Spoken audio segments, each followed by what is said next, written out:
nothing like organizing. Alec Baldwin stood in the middle of his Manhattan apartment, staring at the meticulously arranged rows of shoes in the hallway.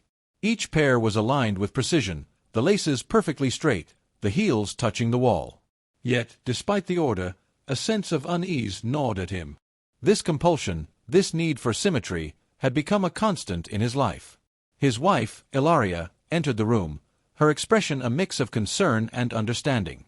She had witnessed Alec's struggles with obsessive-compulsive disorder, OCD, firsthand. The disorder had intensified over the years, affecting not only his personal life, but also his role as a father to their 7 children.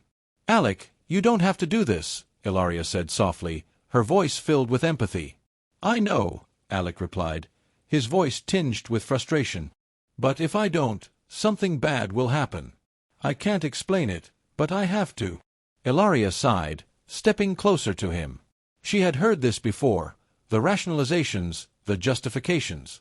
But she also knew that beneath the surface, Alec was a man in pain, trapped in a cycle he couldn't break. The tipping point came one evening when Alec found himself in the kitchen, rearranging the magnets on the refrigerator door for the umpteenth time. His children were playing in the living room, their laughter a stark contrast to the turmoil he felt inside. Ilaria watched him from the doorway, her heart heavy.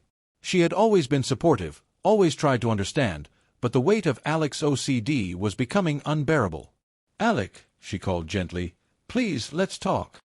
He turned to her, his face pale, eyes wide with anxiety. "I can't stop, Ilaria. I can't stop the thoughts, the need to fix everything. It's consuming me." Tears welled up in Ilaria's eyes as she approached him. She had known about his struggles with OCD, but seeing him so broken, so vulnerable, was a new experience. "We'll get through this," she whispered, wrapping her arms around him.